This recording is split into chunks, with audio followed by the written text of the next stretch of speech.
Bienvenidos a Radio EO y León.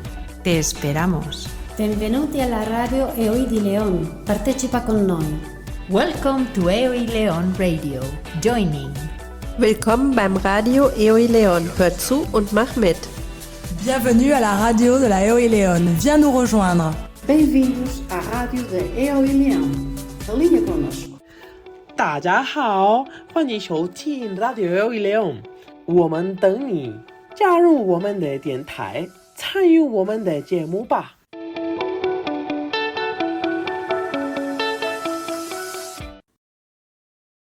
Buenas tardes. Desde el 11 de noviembre al 11 de diciembre hemos estado celebrando a los autores europeos dentro de la iniciativa Read for Real y European Authors Day. El siguiente podcast es una muestra del trabajo realizado por los alumnos de francés y de inglés.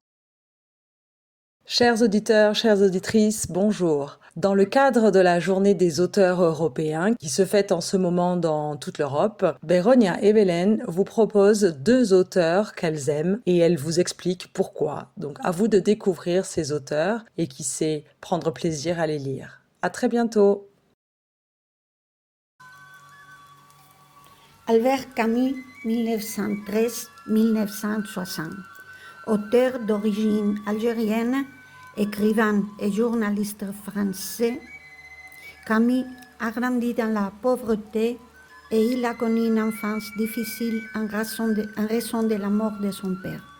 Malgré ces difficultés, il a poursuivi ses études de philosophie à l'université d'Alger et s'est impliqué dans l'activisme politique. À l'époque, Alger était une colonie française.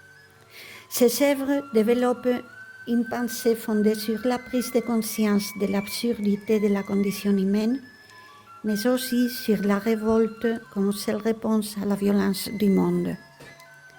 Bien qu'apparenté dans une certaine mesure à l'existentialisme, Albert Camus s'en est assez nettement séparé pour attacher son nom à une doctrine personnelle, la philosophie de l'absurde, définie dans les mythes de Sisyphe, et ce sur l'absurde, 1942, reprise dans son œuvre L'étranger, 1942, puis au théâtre dans Caligula et Le malentendu, 1944, et avec une évolution de sa pensée dans sa nouvelle La peste.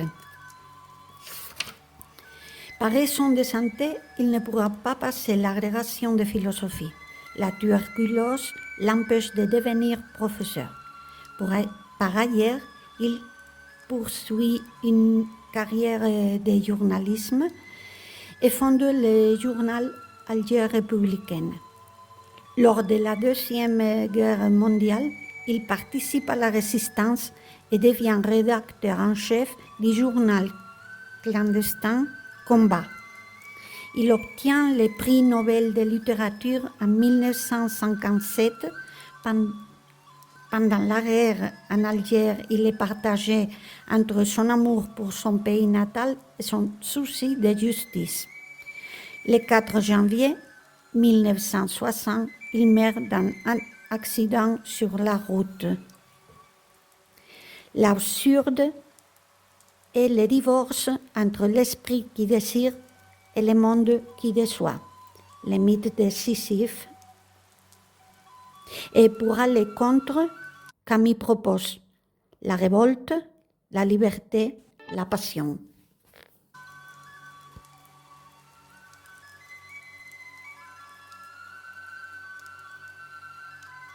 Bonjour à tous, aujourd'hui je vais vous parler de Sylvain Tesson, un écrivain français que j'admire beaucoup pour sa manière unique de raconter le monde.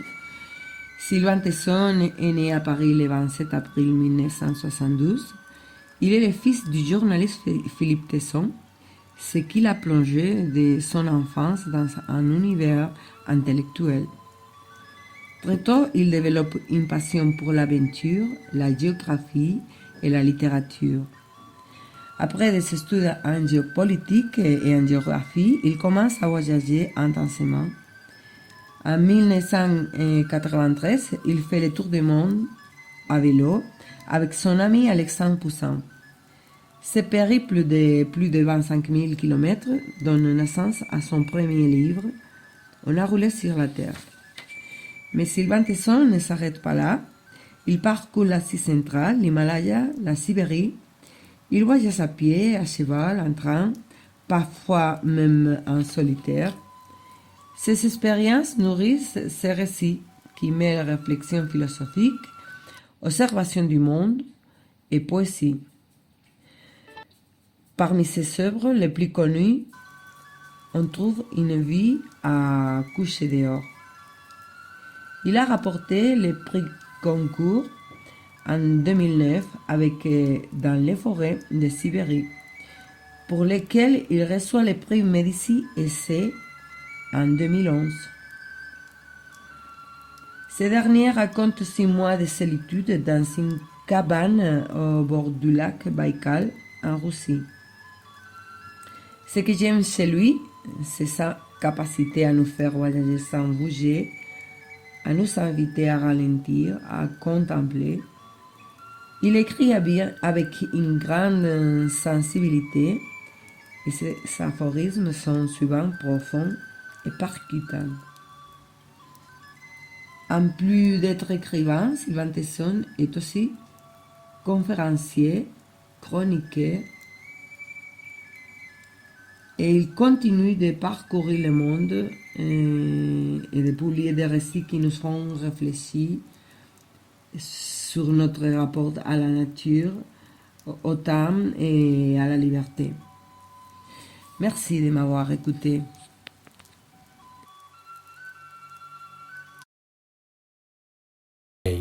One evening, the animals saw the pigs and men sitting together, drinking and laughing.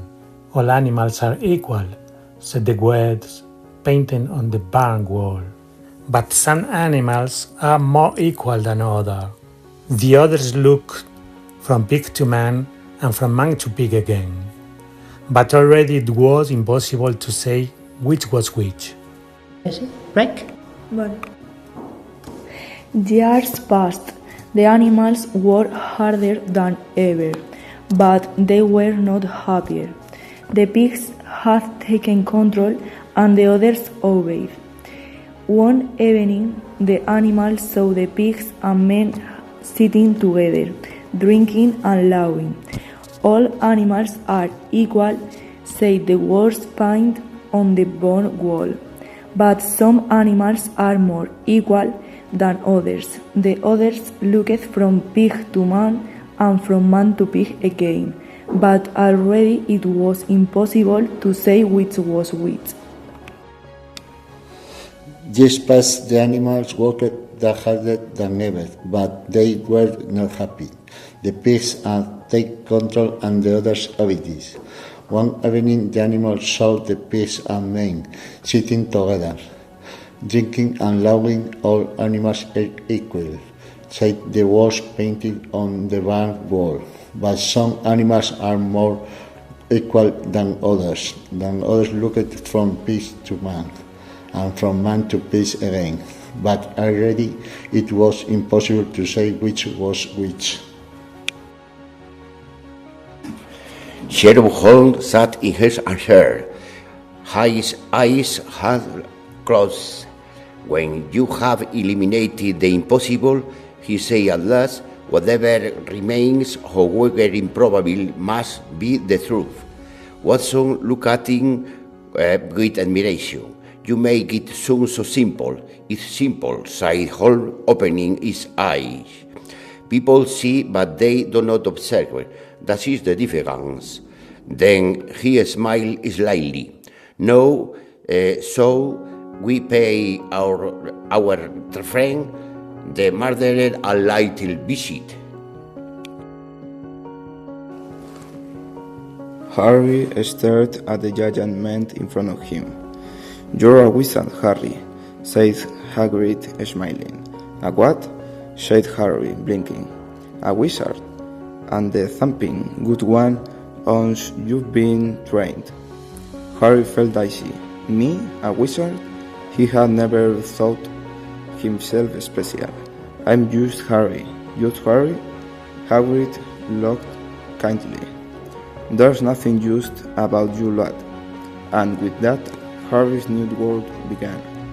One filled with magic, friendship, and adventure. Harry stared at the giant man in front of him. "You're a wizard, Harry," said Hagrid, smiling. "A what?" said Harry, blinking.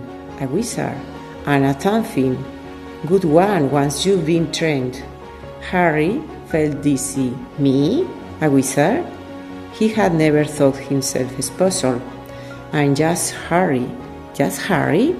Hagrid laughed kindly. "There's nothing just about you, lad." And with that, Harry's new world began. One filled with magic, friendship, and adventure.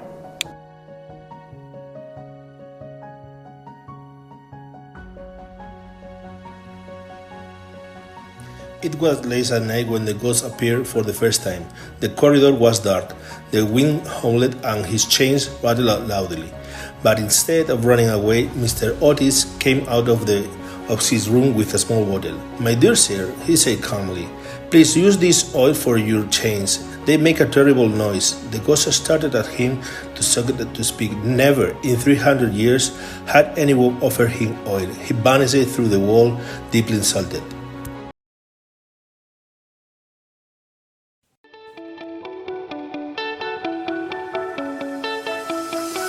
Hasta pronto. A presto. Bye for now. Bis bald. À bientôt pour un prochain podcast. Até a próxima.